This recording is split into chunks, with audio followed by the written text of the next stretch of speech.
광화문 대통령 시대를 열겠다. 윤석열 당선인의 핵심 공약이었는데요.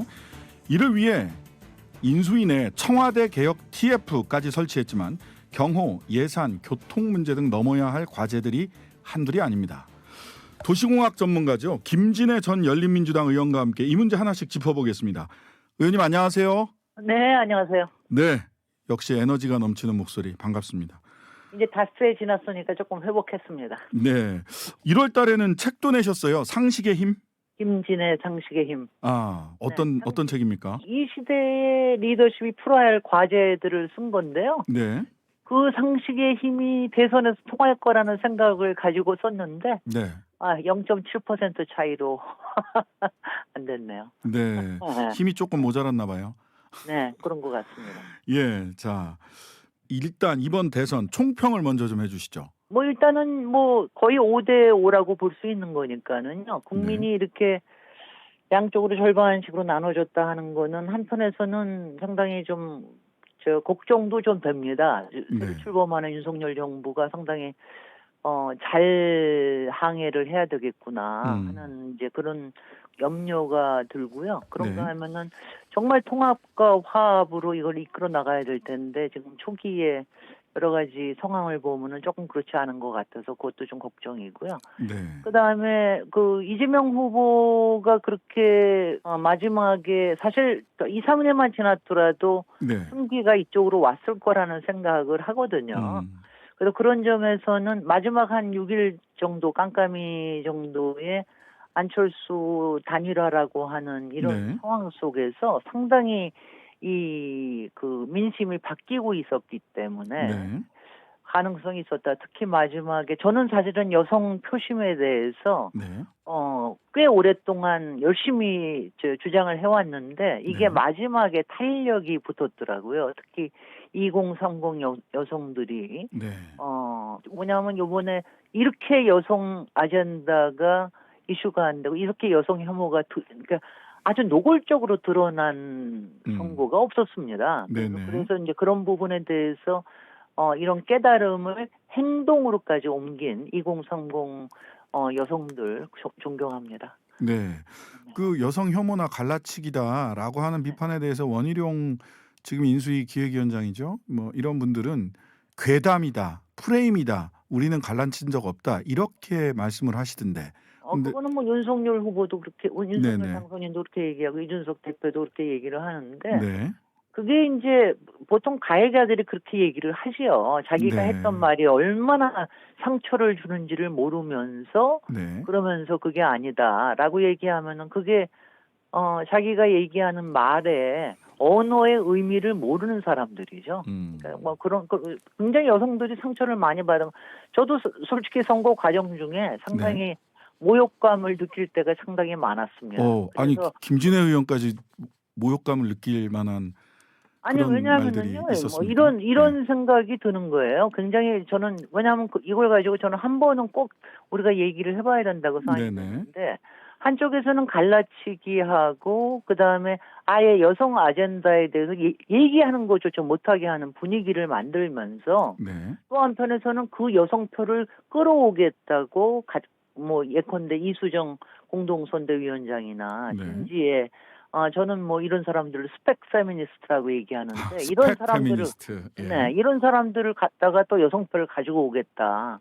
그리고 분명히 본인이 한 공약이 있는데도 양성 평등부로 바꾸겠다 하는 공약이 있는데도 그 선거의 여론조사의 그 타이밍을 맞춰가지고 여성가족부 폐지라고 하는 그 7한마디 공약을 만들고 그 이후에 대해서는 아무 설명이 없고 이런 거 자체가 그런가 하면은 또 김건희 씨에 대해서는 마치 여성 혐오라고 하는 것 식으로 또 몰아가고 이런 식의 여러 가지가 굉장히 바람직한 우리 사회가 좀 건강하지 않은 정말 비상식적으로 돌아갔던 게 아니고 그래서 상당히 모욕감을 좀 많이 느꼈습니다. 모욕감을 느낀 대선이었다. 근데 그 2030이 마지막 시점에 움직였던 것은 2030 여성들이 민주당도 또 이재명 후보도 초반에 오락가락하거나 민주당 역시도 이대남한테 뭔가 어필하려고 분명한 태도를 보여주지 못했다.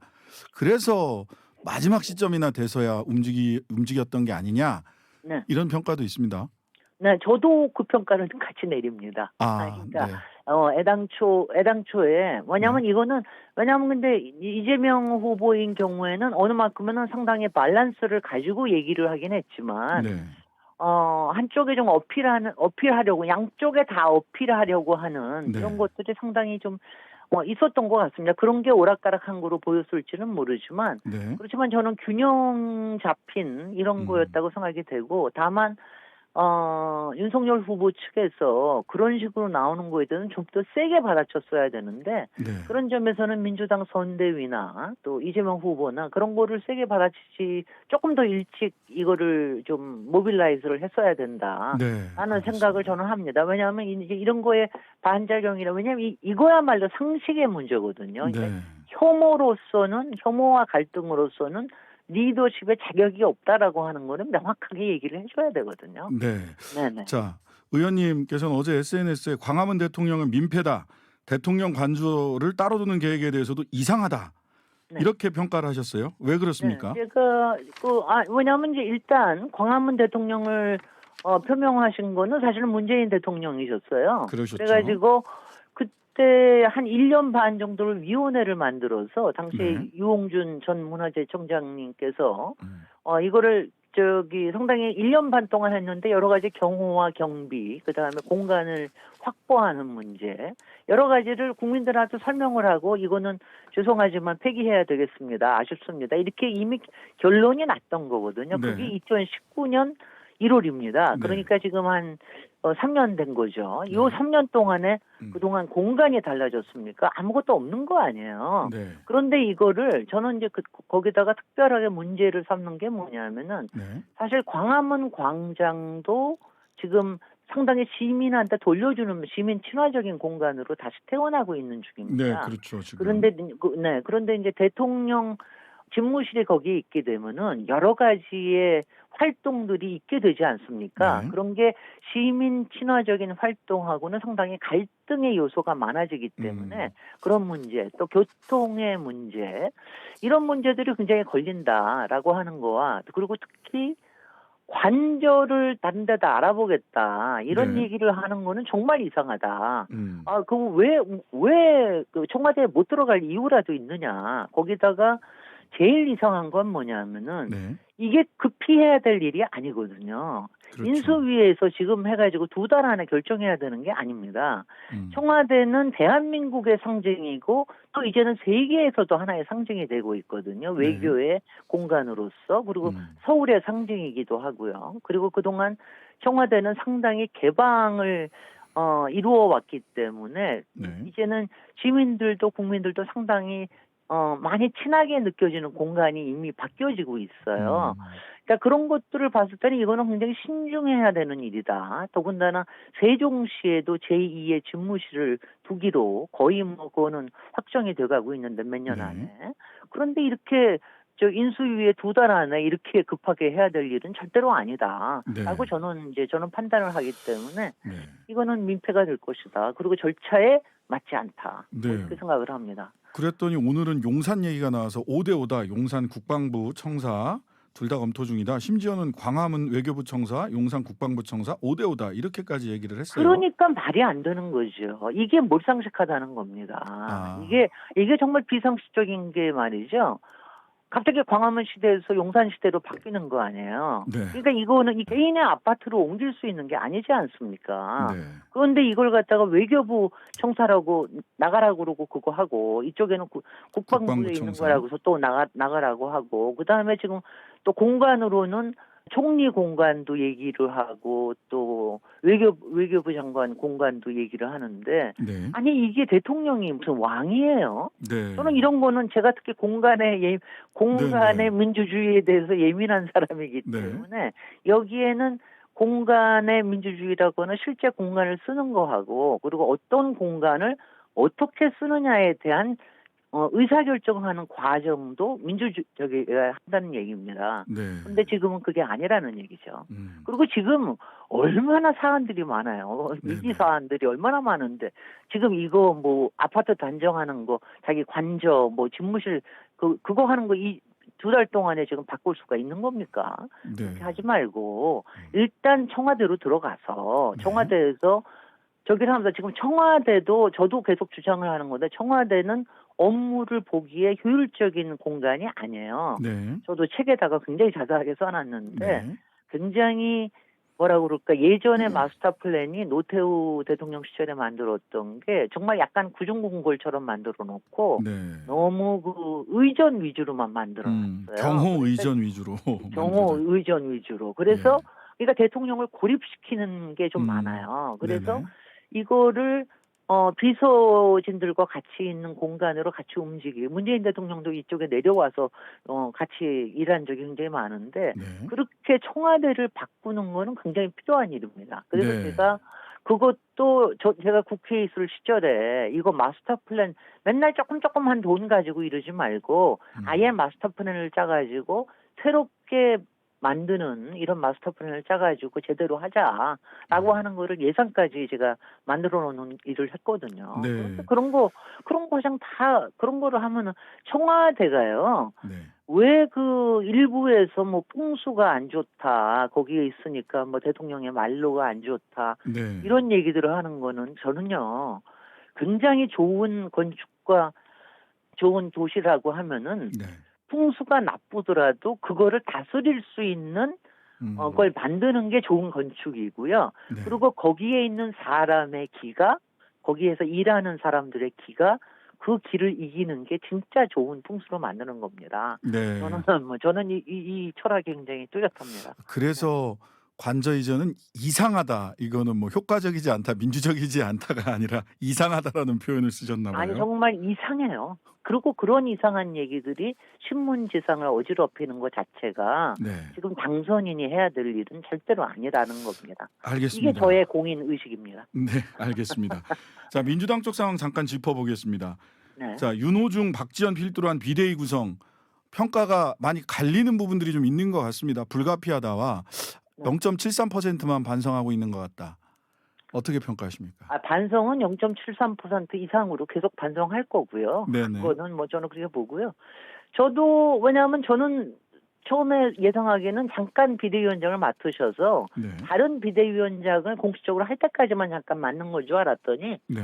두 가지 이유가 있다고 그러더군요. 하나는 이제 바로 지방선거에 이번에 비대위원장이 사실은 지방선거의 원칙과 이 행정을 하는 게 굉장히 중요한 일이라는 거. 그렇죠. 그러니까 당을 잘 당의 과정들을 잘 관리할 수 있는 사람이어야 되는 거. 네. 그다음에 두 번째가 지금 두 달 남은 문재인 정부에서 지금 중요한 법안들이 있습니다. 검경 수사 조정에 관련된 거, 네네. 그다음에 특검에 관련된 거 이런 것들을 잘 마무리할 수 있는 그것이 그동안 윤호중 원내대표. 위원장이 예. 원내대표 시절부터 또 법사위원장 시절부터 쭉 해왔던 일이기 때문에 그게 중요한 게 그래서 여러 반대가 있었음에도 불구하고 의총에서 마지막에 결정을 한 게 그 이유였다는 얘기를 제가 건너서 들었습니다. 그리고 저도 어느 만큼은 설득이 됐고요. 네. 그래서 그런 부분에 근데 다만 지금 구성에 대해서 여러 네. 뭐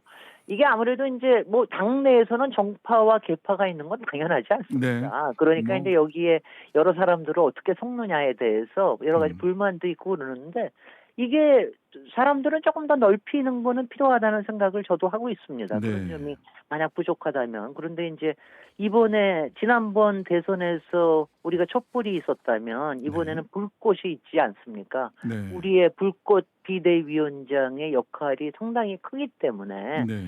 그러니까 그런 점에서 약간의 위원 보완을 하고 추스려서 앞으로 가는 게 맞는 게 아닌가 뭐 이런 생각을 저는 하고 있습니다. 네.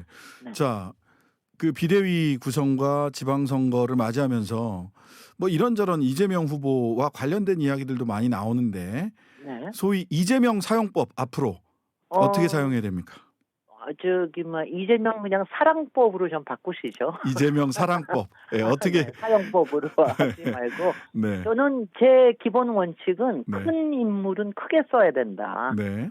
라고 하는 겁니다. 지금은 이제 지방선거가 굉장히 중요하고 또 민주당에 닥치는 위기도 굉장히 크지만 네. 여기서 비대위원장으로 갑자기 큰 인물을 쓰는 거는 저는 아주 좋아 보이지는 않습니다. 다만 선거 과정에서 네, 선거 때는 선대- 어떻게 또 사랑해야 선거 때는 됩니까? 이제 선대위원장이나 공동 선대위원장 많을 테니까는요. 네. 그럴 때는 저기 할 수 있고요. 요번에 지방선거에서 후보로 나가야 된다라고 하는 뭐 지금 경기도지사나 서울시장 얘기가 나오지 않습니까? 네. 저는 그것도 좋은 칼을 좋은 방식으로 쓰는 방식은 아니라고 생각이 돼요. 네. 그래서 저는 우리가 이렇게 저기 아주 큰 인물을 이렇게 한번 만들었으면은 네. 이게 제가 앞에서도 말씀드린 바와 같이 지금 2년 동안 21대 국회 동안에 지난번에 이재명 후보로서 정치 개혁과 정치 교체와 그리고 여러 가지 법안들 이런 부분들은 나온 것들이 워낙 중요한 게 많기 때문에 네. 그런 거를 추스릴 수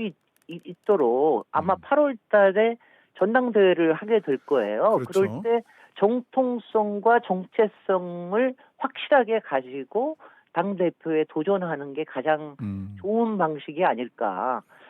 그러면서 차기의 총선을 이끌어내고 네. 그리고 법안 개혁들을 이루어내는 게 가장 바람직한 지금 사랑법이 아닐까. 당 이렇게 대표 생각하고 있습니다. 원내 입성 대선 재도전. 재선 이 로드맵이 아니 재도전은 그다음 아직 조금 너무 이르고요. 아, 그거는 조금 저기 하시고요. 왜냐하면 네네. 지금 벌써 5년 남아 있는데요. 네네. 그렇지만 지금 2년은 개혁에 아주 중요한 시점이기 때문에 예. 여기 총선까지 이거를 같이 좀 우리 연대를 해서 좀 이끌어 나갔으면 좋겠다는 생각을 합니다. 자, 네. 그 문재인 대통령과 윤석열 당선자가 내일 오찬 회동이 있는데 MB 사면 요청할 거로 보인다. 이 부분 어떻게 생각하십니까? 아니 그거는 뭐 당선인이 무슨 얘기를 하든지 제가 뭐라고 그럴 수 있는 건 아니고요. 네. 저는 그런데 이제 당선인으로서는 조금 좀 삐죽하지 않을까, 뭐 이렇게 쭈삣쭈삣하지 않을까 이런 생각은 듭니다. 저는 네. 박근혜 대통령의 사면에 대해서는 여러 가지 사정 때문에 뭐 나름대로 정당한 판단이었다고 생각이 되고요. 네. 저는 이명박 그 부분에 대해서는 여기는 경제 사범이거든요. 네. 안 된다. 경제 사범에 대해서는 그렇게 쉽게 이건 대통령으로서 이렇게 예우를 해주거나 이럴 수 있는 것도 아니고요. 저는 네. 그리고 그 부분이 있으면은 네. 결자 해지를 하십시오. 윤석열 당선인께서 본인이 대통령이 하시라. 되시면 예. 본인이 그거야말로 본인이 결자 해지해야 되는 거 아니에요? 네. 자, 마지막으로 한 가지만 여쭙겠습니다. 김진애 네. 서울시장 도전할까요? SNS에 올라왔는데 도전하십니까? 많은 얘기들을 저도 듣고 있습니다. 지금이 비상이고 위기고 그리고 또 분위기를 반전시켜야 되고 또 새로운 에너지가 필요하기도 하고 그래서 네. 지금 뭐 저는 1년 전에 도전해서 열린민주당의 후보까지 됐었기 때문에 상당히 이미 준비가 돼 있기 때문에 네. 어떤 결단을 해야 될지 지금 심사숙고하고 있는 중이고 여러 얘기를 듣고 있습니다. 서울시장 심사숙고 중 김진애 전 의원님이셨습니다. 오늘 말씀 감사합니다. 네, 고맙습니다.